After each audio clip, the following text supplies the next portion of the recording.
outro olhar.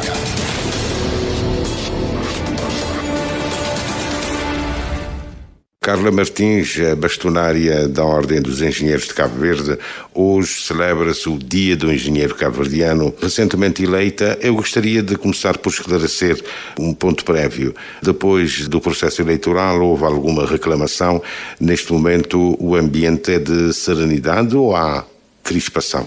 Eu acredito que é de serenidade. Nós já tomamos posse no dia 31 de março, as eleições decorreram em fevereiro, portanto tivemos um tempo mais do que suficiente para organizar e preparar a tomada de posse. A tomada de posse foi a 31 de março e já na próxima semana nós iremos realizar a primeira Assembleia Geral, portanto as condições estão reunidas para nós trabalhar. Para assinalar o Dia do Engenheiro, a Ordem tem em programa um conjunto de atividades, Santo Antão, São Vicente, Sal e também na cidade da Praia.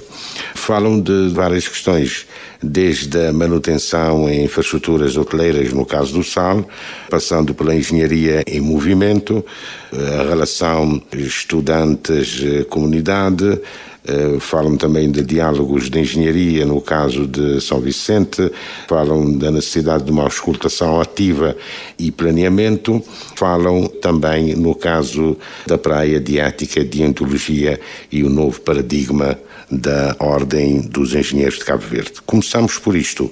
Qual é, afinal, o novo paradigma do engenheiro cabo-verdiano? Nós, efetivamente, organizamos e preparamos a comemoração do Dia do Engenheiro, que é o dia 4 de maio, com esta atividade, este evento, que nós chamamos de Diálogos de Engenharia Roteiro 2026. Portanto, é um diálogo de proximidade e é o roteiro de 2026, porque é uma primeira experiência. Pronto, também não é a primeira atividade, grande atividade que nós estamos a organizar para realizar, porque, efetivamente, nós queremos aproximar-nos dos engenheiros e queremos também aproximar da sociedade.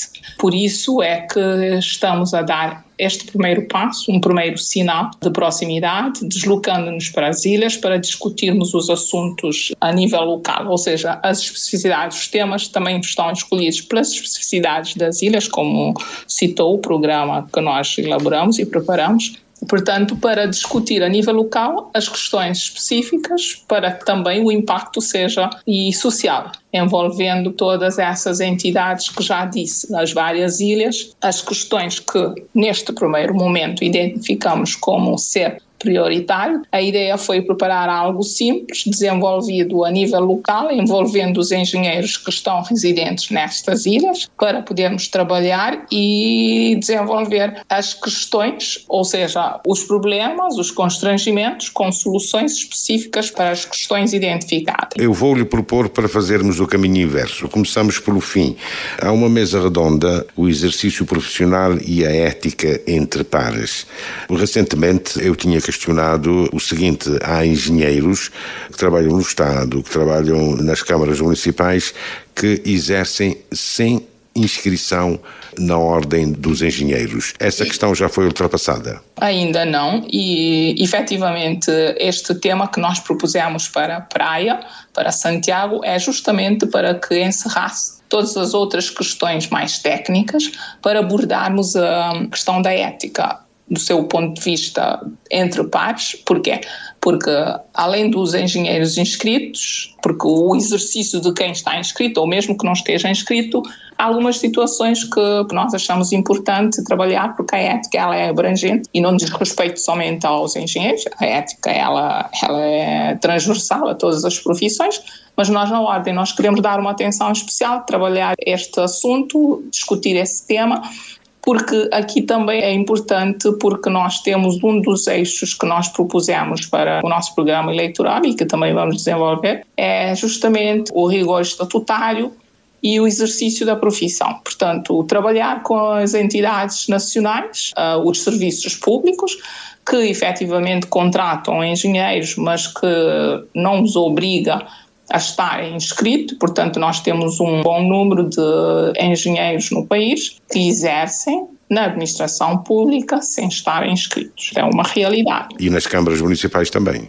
Sim, eu digo administração pública é mesmo isso, é o Estado, serviços centrais e a nível de poder local, a administração local. Há várias empresas privadas e, por exemplo, de áreas que não são da construção civil, que têm áreas, por exemplo, da informática ou outras áreas mais específicas que contratam engenheiros e que não estão inscritos na ordem. O que nós estamos a pretender é trabalhar com essas entidades, sensibilizá-los, também sensibilizar esses engenheiros que exercem no país, se inscreverem na ordem, aproximarem-se da ordem, para que possamos também trabalhar e ter essa questão equacionada, porque o exercício profissional é regulado na ordem, portanto está no estatuto, é claro, e é um mandato que o Estado atribuiu à ordem, portanto nós estamos preparados para exercer esse poder e essa tarefa, essa missão. Digamos que querem manter a ordem. Poderá ser mais ou menos isso, porque não é justo que alguns engenheiros inscrevem, a umas áreas há uma pressão maior, por exemplo, se formos pensar os engenheiros civis, você não consegue exercer se não estar inscrito, mas as outras especialidades não se obrigam. Por exemplo, se formos ver a outras profissões, pensarmos, por exemplo, os médicos a exercerem, os advogados a exercerem, os contabilistas a exercerem, são todos obrigados a inscreverem-se nas suas ordens ou nas suas classes, nas entidades que os regulam. Então, a mesma coisa nós estamos a propor que à ordem ou que aos engenheiros o Estado passa também a exigir que tenham os documentos de inscrição na ordem. Isto é pacífico e é um direito. É pacífico, mas não está a acontecer. Efetivamente não, mas pronto, por isso é que nós estamos a dizer, nós temos esse propósito e vamos, porque também agora com o período das campanhas eleitorais não está a ser possível, vamos deixar passar isso e começar a trabalhar com as entidades, visitas institucionais para sensibilizar e trabalhar essa omissão. Considerando que há várias engenharias, não é? A construção civil, creio que que está em maioria, os estatutos da ordem prevê a organização em colégio. É esse o caminho que pretende seguir? Sim, claro, porque nós temos de cumprir o estatuto, né? E, portanto, nós temos 5 colégios.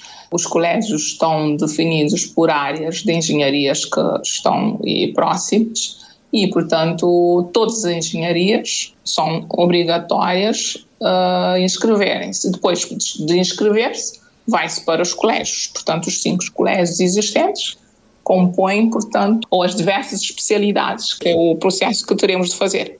E depois, uma outra coisa, uma outra ação, uma outra atividade que nós temos também definido para trabalhar é os atos da engenharia, porque nós ainda não definimos os atos da engenharia.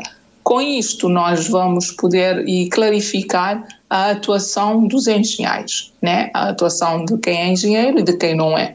E também poder equacionar e reforçar a questão do exercício profissional e do exercício do engenheiro, valorizando também a classe. É uma necessidade que nós temos de fazer e trabalhar. O que eu estava a querer saber é se todos os colégios estão operacionais, ou seja, se há número de inscritos suficientes para que tal ou tal colégio esteja a funcionar. De engenharia civil, poderia apostar que sim, está a funcionar. Sim, todos os colégios têm de funcionar, porque nós temos todos os engenheiros. Eu estou a perceber o que está a querer dizer, de não termos todos os engenheiros inscritos, mas nós temos todas as especialidades. Na ordem nós temos todas as especialidades. Falou na definição do ato de engenharia.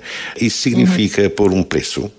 Não tem nada a ver com o preço, tem a ver com atividades, o que é que cada área faz, ou cada especialidade, ou cada área da engenharia deve fazer, e também qual é o parâmetro em termos de limites de funções e exercícios para cada engenheiro. Por exemplo, se houver diferenciação do nível de engenheiros, e também as especialidades. Por exemplo, definir e dizer o que é que, por exemplo, um engenheiro civil deve fazer, o que é que um engenheiro de agrónomo deve fazer, é mais ou menos isso. Os atos da engenharia é isso. Volta e meia se fala que as construções em Cabo Verde ultimamente duram um pouco. A partir dos 20 já há uma evidente degradação e isso tem a ver com a forma de construção e o material de construção.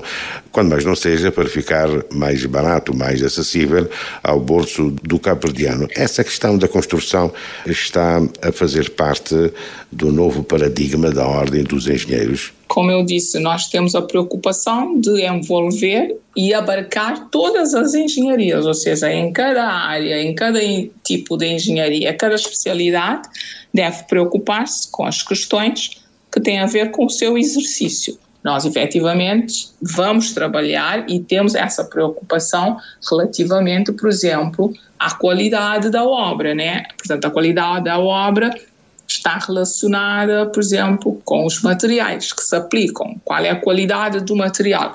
E nós vamos trabalhar também a questão do uso dos materiais e defender para que os materiais sejam, por exemplo, certificados, né? Ou então indicar materiais alternativos em termos de, por exemplo, de sustentáveis, materiais mais sustentáveis ou materiais alternativos em relação, por exemplo, a materiais importados. Portanto, todo esse ambiente e todo esse trabalho deve ser feito e acautelar de maneira a garantir que, efetivamente, a obra é feita cumprindo os parâmetros da qualidade, os parâmetros, por exemplo, da segurança, o rigor em termos de controle. Portanto, são esses aspectos que os engenheiros devem acautelar e garantir no exercício, ou num controle ou na execução de uma obra. A mesma coisa poderia ser, por exemplo, se formos falar da questão de outras especialidades, que todos os materiais devem ser certificados, né? Portanto, esta também poderá ser um apoio e um reforço que a Ordem poderá trabalhar e dar parâmetros e orientações para decisões políticas a nível do país. Há uma questão básica, eu pessoalmente tenho essa dúvida. Legislação diversa, desde códigos de posturas municipais, etc., dizem que as obras devem estar devidamente identificadas, o dono da obra, engenheiro responsável, arquiteto, prazo de execução. O que é que se verifica, pelo menos na praia, é que essa indicação, essa informação não existe. A lei define isso, sim, senhor. Há uma omissão no controle, né? O controle, porque se houver controle, vai-se exigir. Se não há controle, as pessoas acabam por não fazer. A Ordem dos Engenheiros vai desenvolver alguma ação nesse sentido, mesmo que seja depois das legislativas? Nós temos, a nível da nossa proposta, da agenda, nós temos um pilar que é a parceria. Eu acho que há pouco abordei isto, que é a parceria com as instituições do Estado e também a administração local, ou seja, com os municípios. Nós, claro que nós podemos trabalhar e nós temos essa intenção de propor e dar as orientações técnicas que nós defendemos como serem atos que devem ser inegociáveis para a atuação dessas entidades. Mas nós não temos um poder de, por exemplo, de dizer que a Câmara ou os municípios são obrigados a fazer isso, porque, por exemplo, se formos ver as obras públicas do Estado, todas estão identificadas. Mas as obras municipais ou as obras que... Municipais não, as obras que são exercidas por administração direta, que você há pouco citou, que é o próprio dono da obra que faz, e mesmo tem essas placas de identificação. Portanto, aqui há mesmo uma obras privadas no controle. Mesmo obras privadas de grande porte. Exatamente, por isso é que eu estou a dizer. Porquê? Porque as obras privadas, elas são feitas e estão sujeitas ao controle do território municipal, circunscrito ao território municipal. Portanto, cabe às entidades municipais de passar a exigirem isto, né? De ter essa transparência, ou pelo menos clarificar e fazer um controle mais rigoroso a nível dos seus territórios. Eu queria perguntar-lhe, há algum lema para este Dia do Engenheiro Cabo-Verdiano? Temos um lema que é do nosso programa que nós trabalhamos, como eu disse, o Diálogos de Engenharia, Roteiro 2026. E aqui eu gostaria também de aproveitar para alertar e chamar a participação dos colegas que estão nas ilhas, para onde vamos, né, de participarem de forma ativa e em todas as outras atividades que a Ordem tem. Porque quanto mais a nossa participação, mais forte será a nossa voz, né? E, portanto, mais unidos e, portanto, uma engenharia também mais robusta para Cabo Verde e para o desenvolvimento de Cabo Verde. Outro olhar.